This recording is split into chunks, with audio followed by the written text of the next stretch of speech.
Это первое послание президента Бадры Гумба к Народному собранию с момента его избрания на должность главы государства. В Большом зале Кабинета министров собрались представители всех ветвей власти, члены правительства, общественные и политические организации, СМИ. Открыл встречу спикер парламента Лаша Ашуба. В соответствии с Конституцией Республики Абхазия, президент Республики Абхазия обращается к Народному собранию парламенту Республики Абхазия с ежегодным посланием о положении в стране, об основных направлениях внутренней и внешней политики государства.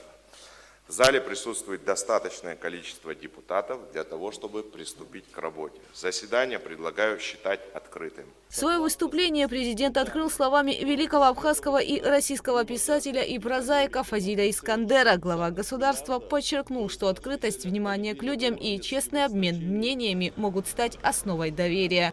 Тысячи обращений, встреч в городах и селах, анализ ожиданий граждан – все это определило содержание моего сегодняшнего послания. Один из главных пунктов на повестке – ответы на вызовы, происходящие сегодня в мире. Ведь от успешного решения этих задач зависит дальнейшая судьба государства, подчеркнул Бадра Гумба. Укрепление и развитие абхазской государственности – это в первую очередь крепкие институты власти и гражданского общества, высокое качество государственного управления, современные вооруженные силы, эффективные правоохранительные органы и судебная система, развитая экономика и социальная сфера. Будущее нашей страны, ее экономическое и политическое развитие неразрывно связано с углублением сотрудничества с Российской Федерацией, укрепление союзнических отношений между нашими странами, ключевая гарантия нашей безопасности, фундамент устойчивого развития и важнейшие условия для продвижения Республики Абхазия на международной арене. ВВП Абхазии в 2024 году составил более 90 миллиардов рублей, что на 30% выше аналогичного показателя 2023 года. Внешнеторговый оборот республики за 11 месяцев текущего года составил 54 миллиарда рублей, то есть на 6,8% больше, чем за аналогичный период 2024. Увеличились поставки машин и оборудования, подакцизных товаров. Сохраняется экспорт сельскохозяйственных продуктов, винодельческой и рыбной продукции. В 2024 году при плане почти в 11 миллиардов рублей уровень собственных доходов составил 12 миллиардов. В текущем году динамика роста сохраняется. На 2026 год перед правительством поставлена задача довести объемы собственных доходов более чем в 13,5 миллиардов рублей. Реализация этой цели возможна только при условии повышения качества налогового администрирования, усиления таможенного контроля и, следовательно, вывода экономики из тени. В этом году в целях доведения до уровня целевых значений в соответствии с абхазо-российскими договоренностями повышена заработная плата основных категорий работников госучреждений в сфере здравоохранения, образования, науки, культуры, спорта и социального обслуживания граждан. В 2026 году также запланирована очередная индексация заработных плат указанной категории работников. Несмотря на определенную положительную динамику, по ряду экономических показателей остаются проблемы, которые тормозят развитие страны. Среди них ограниченность внутреннего рынка, сбыта готовой продукции и сезонность спроса, недостаточная доступность и качество электроснабжения, изношенность инженерной инфраструктуры, отсутствие автоматизированных процессов при предоставлении государственных услуг субъектам бизнеса, дефицит кадров. В своем выступлении президент подчеркнул ключевые достижения страны за прошлый год и обозначил направление развития на будущее. Это первая зима за долгие годы без верных отключений света. Этого удалось достигнуть благодаря поддержке России и своевременным решениям, отметил глава государства, говоря о проблемах в энергетической отрасли. В 2025 году был проведен комплексный аудит электроэнергетического сектора. Его итоги ожидаемо подтвердили необходимость значительных инвестиций в объеме не менее 12 миллиардов рублей. Нами уже ведется замена наиболее изношенных участков линий электропередач. Ведется обновление трансформаторных мощностей. Кроме того, с августа по декабрь 2025 год по моему поручению РУП «Черноморэнерго» был организован переток электроэнергии из Российской Федерации для покрытия энергодефицита в осенне-зимнее время. Но что важно, этот переток мы добросовестно оплатили. Его стоимость составила порядка 495 миллионов рублей. И что еще более важно, впервые переток оплачивается не из госбюджета, а за счет средств, поступивших от абонентской платы за потребленную электроэнергию. Организация данного перетока позволила нам более гибко управлять водным ресурсом системы Ингургэс. Эта мера позволит избежать веерных ограничений в подаче электроэнергии населению.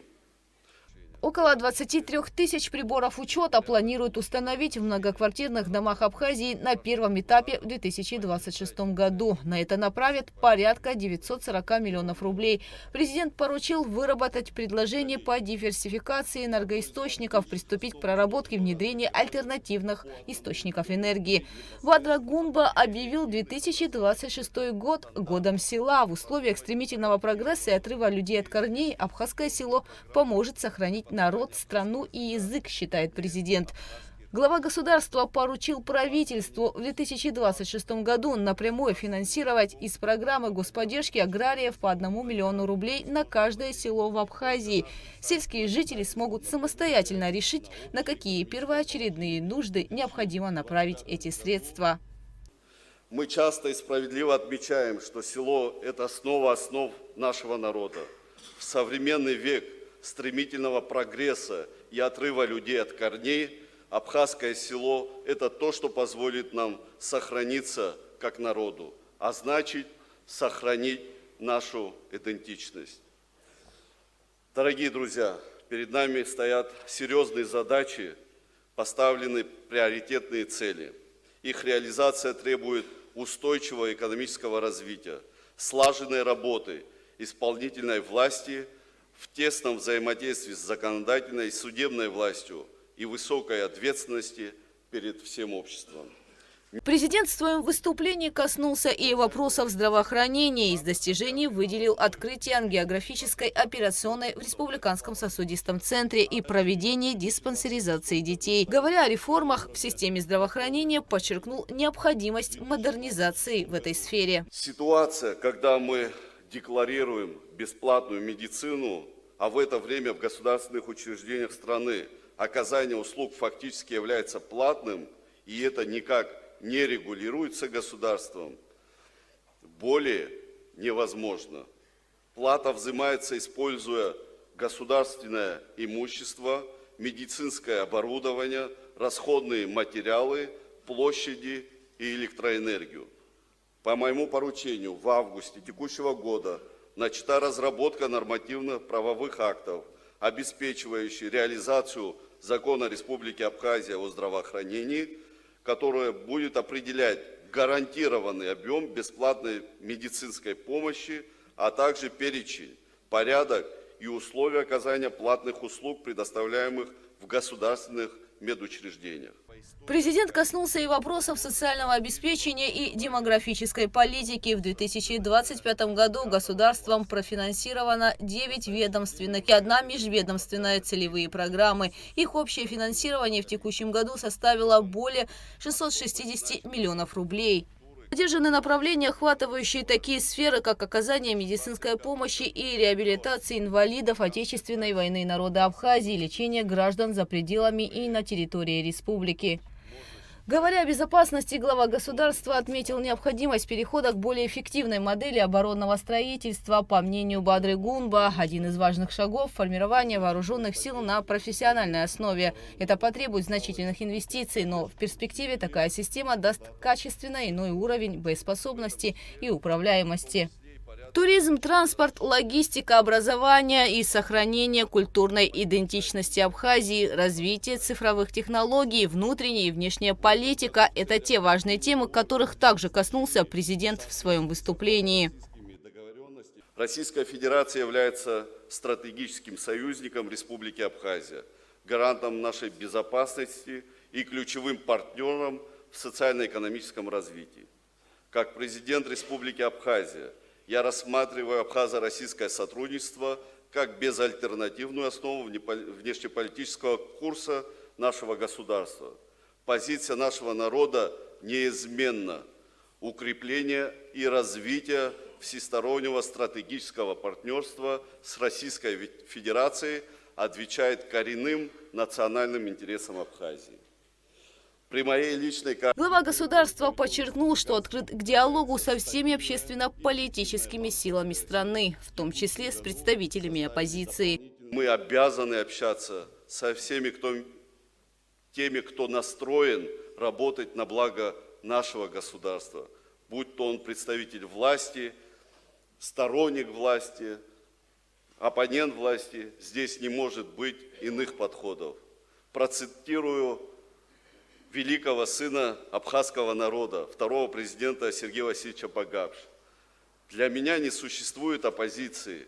Есть граждане Абхазии. И хорошо, что они все не думают одинаково. Не дай Господь, если все в Абхазии, сказал президент, и все побежали в одну сторону. Это именно та идеология, которой я придерживаюсь.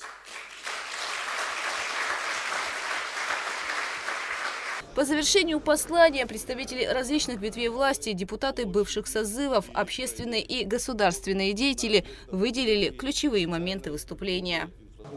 Все эти вопросы нами воспринимаются как приоритетные вопросы и направленные на наше национальное развитие. И, конечно, мы во взаимодействии с исполнительными органами власти, с правительством будем стараться реализовывать эти направления. Сейчас послание пойдет в качестве приоритетного документа в парламент Абхазии, будет распределено по направлениям в соответствующие профильные комитеты.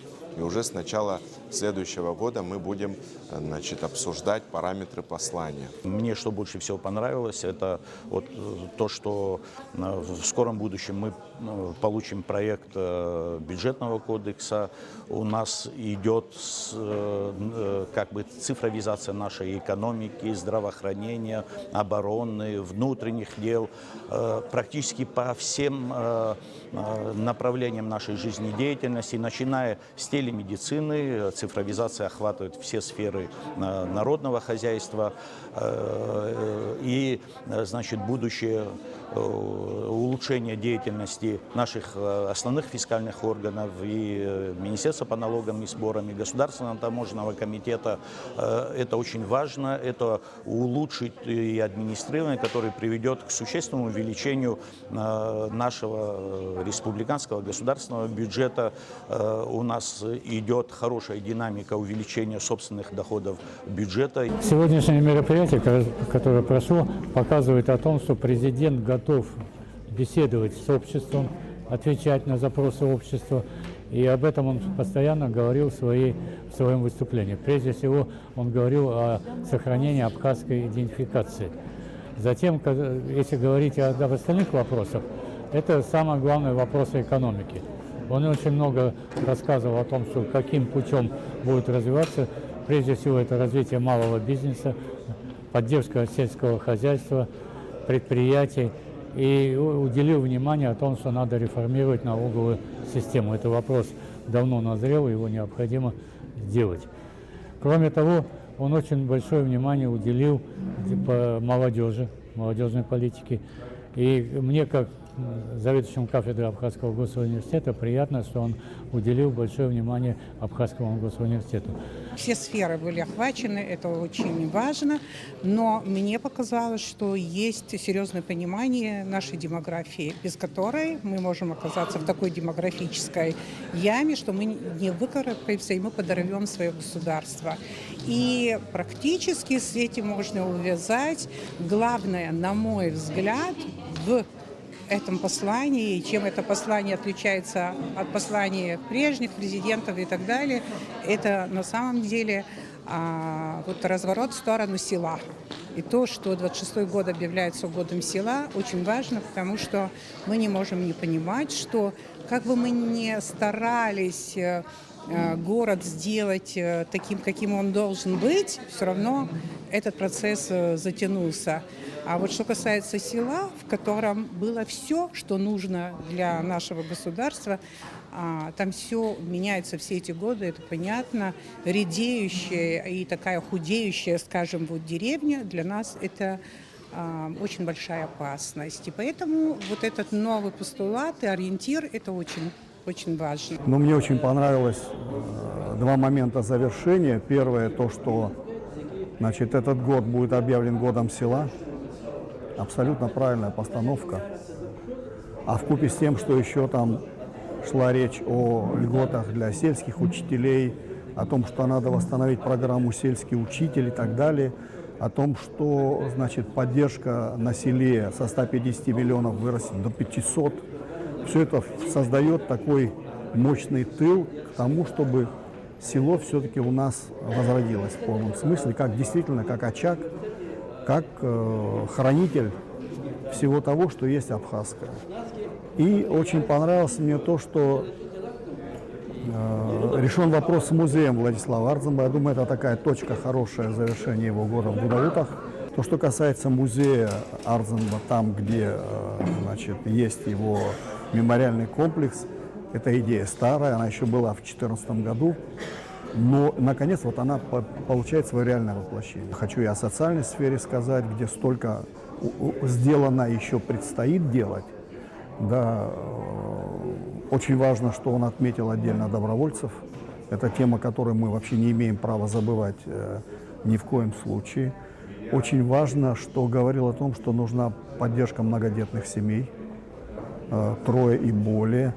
И будет решаться жилищная программа этих семей. Это тоже очень важно, потому что программа жилища, которая у нас идет, она подчас не позволяет рассчитывать, там так много категорий, на получение жилья тех, у которых 4 детей несовершеннолетних сегодня.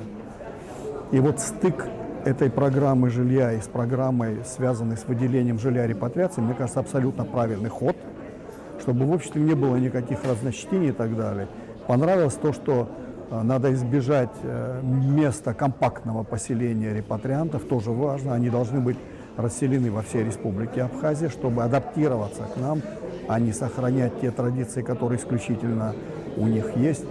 Я думаю, очень важно в том, что в экономике, в поддержке малого и среднего бизнеса, там тоже значительный рост, в 4 с лишним раза увеличится финансирование. И вообще то, что малый и средний бизнес, это будет прерогатива, да, которой уделяется. Мы всегда это декларируем. Здесь зримо есть суммы, которые позволят. Мысль такая главная, которая есть, что нам нужно наше государство, чтобы был наш этнос. Из 50 поручений, данных президентом в августе этого года, правительству и органам госвласти полностью исполнены 17. По 11 достигнуто межведомственное согласование. Оставшаяся часть – это поручения стратегического характера, находящиеся на разных стадиях проработки. Все поручения будут реализованы в полном объеме и в установленный срок, подчеркнул президент. В Кабардине Алексей Гухова, Давид Хашик, Абхазское телевидение. Актов уголовного, уголовно-процессуального